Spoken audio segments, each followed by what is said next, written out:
आप सभी का इस वीडियो में स्वागत है।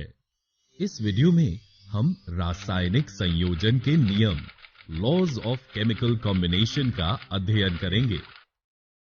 दोस्तों, हम जानते हैं कि तत्व संयोग करते हैं, लेकिन आप में से कुछ ये जानने के इच्छुक होंगे कि तत्व कैसे तथा क्यों संयोग करते हैं, और जब तत्व परस्पर संयोग करते हैं तब क्या होता है। हमारी तरह ही वैज्ञानिक भी ये सब जानने के लिए इच्छुक थे। इन वैज्ञानिकों में से एक ऐसे वैज्ञानिक आंतोइन एल लवाजिये ने रासायनिक संयोजन के दो महत्वपूर्ण नियमों को स्थापित किया, जिसने रासायनिक विज्ञान को महत्वपूर्ण आधार प्रदान किया। आइए अब हम अपने विषय रासायनिक संयोजन के नियमों का अध्ययन शुरू करें। लवाजिये एवं जोसेफ एल प्राउस्ट ने बहुत अधिक प्रायोगिक कार्यों के बाद दो नियम प्रतिपादित किए।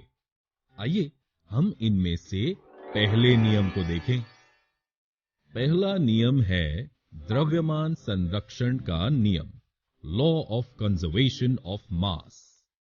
दोस्तों, क्या आप जानते हैं कि जब रासायनिक परिवर्तन या रासायनिक अभिक्रिया होती है, तब क्या द्रव्यमान में कोई परिवर्तन होता है?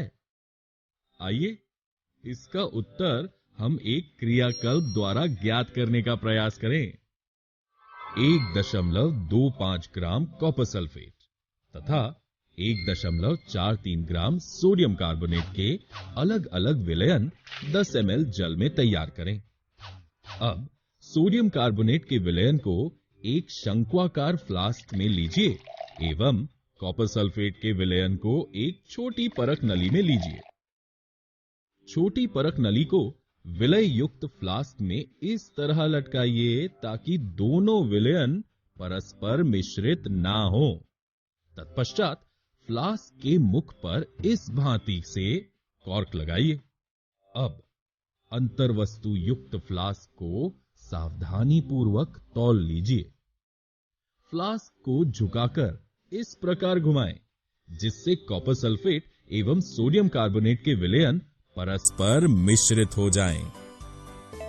अब आप सोच रहे होंगे कि क्या शंक्वाकार फ्लास्क में कोई अभिक्रिया हुई है? यहां कॉपर सल्फेट सोडियम कार्बोनेट अभिकृत हुए हैं और नीले रंग के कॉपर कार्बोनेट और सोडियम सल्फेट के विलयन के उत्पादों के रूप में निर्माण हुआ है। अब इस फ्लास्क को पुनः तौल लीजिए। आप क्या देखते हैं? क्या फ्लास्क के द्रव्यमान एवं अंतर्वस्तुओं में कोई परिवर्तन हुआ है?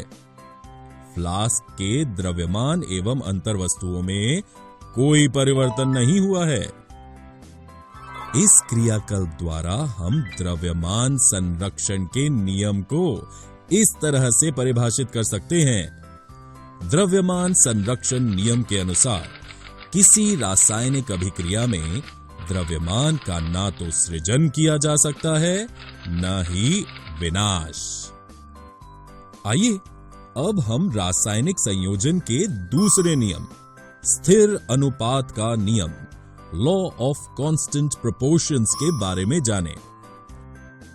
यदि हम एक परख नली में झरने और झील से 10-10 ml जल लें, तो क्या आप बता सकते हैं कि इन दोनों परख नलियों में हाइड्रोजन एवं ऑक्सीजन के द्रव्यमानों का अनुपात समान है?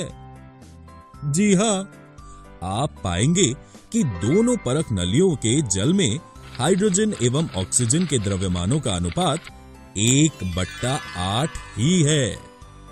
इसी तरह चाहे जल का स्रोत कोई भी हो, आप पाएंगे कि जल में हाइड्रोजन एवं ऑक्सीजन के द्रव्यमानों का अनुपात सदैव 1/8 ही रहता है। इसी प्रकार यदि 9 ग्राम जल का अपघटन करें तो सदैव 1 ग्राम हाइड्रोजन तथा 8 ग्राम ऑक्सीजन ही प्राप्त होगा। ठीक इसी तरह लवाजिये एवं अन्य वैज्ञानिकों ने इस बात पर प्रकाश डाला कि कोई भी यौगिक 2 या 2 से अधिक तत्वों से निर्मित होता है। इस प्रकार प्राप्त यौगिकों में इन तत्वों का अनुपात स्थिर होता है, चाहे इसे किसी स्थान से प्राप्त किया गया हो अथवा किसी ने भी इसे बनाया हो। आइए इसका एक और उदाहरण देखें। यदि हम अमोनिया का उदाहरण लें तो पाएंगे कि अमोनिया NH3 में नाइट्रोजन एवं हाइड्रोजन द्रव्यमानों के अनुपात सदैव 14/3 14:3 के अनुपात में विद्यमान रहते हैं, चाहे अमोनिया किसी भी प्रकार से निर्मित हुआ हो या किसी भी स्रोत से लिया हो। इन उदाहरणों से स्थिर अनुपात के नियम की व्याख्या होती है, जिसे निश्चित अनुपात का नियम भी कहते हैं।